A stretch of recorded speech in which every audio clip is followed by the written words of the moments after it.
ಲೋಕಭವನದಲ್ಲಿ ಎಲ್ಲ ರೀತಿಯಾದಂತಹ ಸಿದ್ಧತೆಯಾಗಿದೆ. ಆದರೆ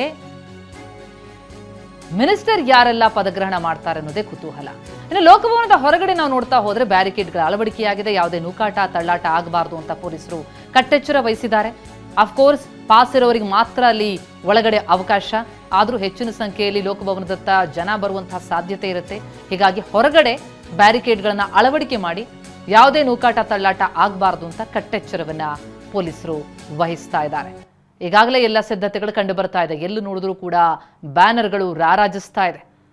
ಡಿ ಕೆ ಶಿವಕುಮಾರ್ ಕಟೌಟ್ಗಳು ರಾರಾಜಿಸ್ತಾ ಇದೆ. ಇವತ್ತು ಸಂಜೆ 4:05 ಲೋಕಭವನದಲ್ಲಿ 25ನೇ ಮುಖ್ಯಮಂತ್ರಿಯಾಗಿ ಡಿ ಕೆ ಶಿವಕುಮಾರ್ ಪ್ರಮಾಣ ವಚನವನ್ನು ಸ್ವೀಕರಿಸ್ತಾರೆ. ಈಗಾಗಲೇ ಗವರ್ನರ್ ತಾವರ್ಚಂದ್ ಗೆಹ್ಲೋಟ್ ಆದಿಯಾಗಿ ಪ್ರಮುಖರೆಲ್ಲರೂ ಕೂಡ ಅಲ್ಲೇ ಆದಂತಹ ಸಿದ್ಧತೆಯನ್ನ ಕೂಡ ಮಾಡಿದ್ದಾರೆ. ಸಿದ್ಧತೆ ಹೇಗಿದೆ? ಲೋಕಭವನದ ಸಂಪೂರ್ಣ ಚಿತ್ರಣ ಕೊಟ್ಟಿದ್ದಾರೆ ನಮ್ಮ ಪ್ರತಿನಿಧಿ ಸುನೀಲ್. ಗ್ರೌಂಡ್ ರಿಪೋರ್ಟ್ ನೋಡೋಣ.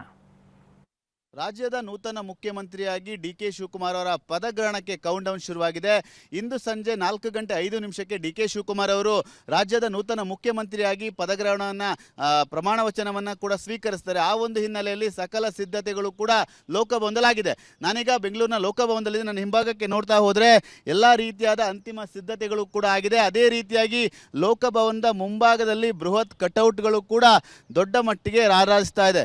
ಸಂಜೆ 4:05 ಡಿ ಕೆ ಶಿವಕುಮಾರ್ ಅವರು ರಾಜ್ಯದ ಮುಖ್ಯಮಂತ್ರಿಯಾಗಿ ಪ್ರಮಾಣ ವಚನವನ್ನು ಸ್ವೀಕರಿಸ್ತಾರೆ. ಆ ಒಂದು ಹಿನ್ನೆಲೆಯಲ್ಲಿ ಸಕಲ ಸಿದ್ಧತೆಗಳು ಕೂಡ ಈಗಾಗಲೇ ಲೋಕಭವನದ ಮುಂಭಾಗದಲ್ಲಿ ಮಾಡಲಾಗಿದೆ. ಈಗಾಗಲೇ ಸಾಕಷ್ಟು ಸಂಖ್ಯೆಯಲ್ಲಿ ಜನ ಸೇರುವ ಹಿನ್ನೆಲೆಯಲ್ಲಿ ಲೋಕಭವನದ ಮುಂಭಾಗದ 2 ರಸ್ತೆಯ ಇಕ್ಕಲಗಳಲ್ಲೂ ಕೂಡ ಬ್ಯಾರಿಗೇಟ್ಗಳನ್ನ ಅಳವಡಿಕೆ ಮಾಡಲಾಗಿದೆ. ಯಾವುದೇ ರೀತಿಯಾಗಿ ಅಹಿತಕರ ಘಟನೆಗಳು ನಡೆದಂಗೆ ಹೆಚ್ಚುವರಿ ಪೊಲೀಸರ ನಿಯೋಜನೆಯನ್ನು ಕೂಡ ಈಗಾಗಲೇ ನಿಯೋಜನೆ ಮಾಡಲಿಕ್ಕೆ ವ್ಯವಸ್ಥೆಯನ್ನು ಕೂಡ ಮಾಡಿಕೊಳ್ಳಲಾಗಿದೆ. ಹಾಗಾಗಿ ಡಿ ಕೆ ಶಿವಕುಮಾರ್ ಅವರ ಪ್ರಮಾಣ ವಚನ ಕಾರ್ಯಕ್ರಮಕ್ಕೆ ಸಕಲ ಸಿದ್ಧತೆಗಳು ಕೂಡ ಲೋಕಭವನದಲ್ಲಾಗಿದೆ. ಈ ಒಂದು ಹಿನ್ನೆಲೆಯಲ್ಲಿ ರಾಜ್ಯದ ವಿವಿಧ ಮೂಲೆಯಿಂದ ಸಾಕಷ್ಟು ಜನ ಆಗಮಿಸುವ ಹಿನ್ನೆಲೆಯಲ್ಲಿ ಲೋಕಭವನ ವಿಧಾನಸೌಧದ ಸುತ್ತಮುತ್ತ ಸಾಕಷ್ಟು LEDಗಳ ವ್ಯವಸ್ಥೆಗಳು ಕೂಡ ಮಾಡಲಾಗಿದೆ. ಯಾಕೆಂದರೆ ಸಾಕಷ್ಟು ಸಂಖ್ಯೆಯಲ್ಲಿ ಡಿ ಕೆ ಶಿವಕುಮಾರ್ ಅವರ ಅಭಿಮಾನಿಗಳು, ಕಾಂಗ್ರೆಸ್ನ ಕಾರ್ಯಕರ್ತರು ಎಲ್ಲರೂ ಕೂಡ ಭಾಗಿಯಾಗುವ ಹಿನ್ನೆಲೆಯಲ್ಲಿ ಅವಕಾಶ ಲೋಕಭವನದ ಒಳಭಾಗದ ಸಿಗಲ್ಲ. ಆ ಒಂದು ನಿಟ್ಟಿನಲ್ಲಿ ಲೋಕಭವನದ ಸುತ್ತಮುತ್ತ ಈ ಒಂದು ಕಾರ್ಯಕ್ರಮ ವೀಕ್ಷಣೆ ಮಾಡಲಿಕ್ಕೆ ಸಾಕಷ್ಟು LEDಗಳ ವ್ಯವಸ್ಥೆಯನ್ನು ಕೂಡ ಮಾಡಲಾಗಿದೆ. ಹಾಗಾಗಿ ಡಿ ಕೆ ಶಿವಕುಮಾರ್ ಅವರ ಪ್ರಮಾಣ ವಚನ ಕಾರ್ಯಕ್ರಮಕ್ಕೆ ಕೌಂಟ್ ಡೌನ್ ಶುರುವಾಗಿದ್ದರೆ, ಇನ್ನೊಂದು ಕಡೆ ಲೋಕಭವನದ ಮುಂಭಾಗದಲ್ಲಿ ಸಕಲ ಸಿದ್ಧತೆಗಳು ಕೂಡ ರೆಡಿಯಾಗಿದೆ. ಕ್ಯಾಮರಾಮನ್ ಸೈಯದ್ ಜೊತೆ ಸುನಿಲ್, TV9 ಬೆಂಗಳೂರು.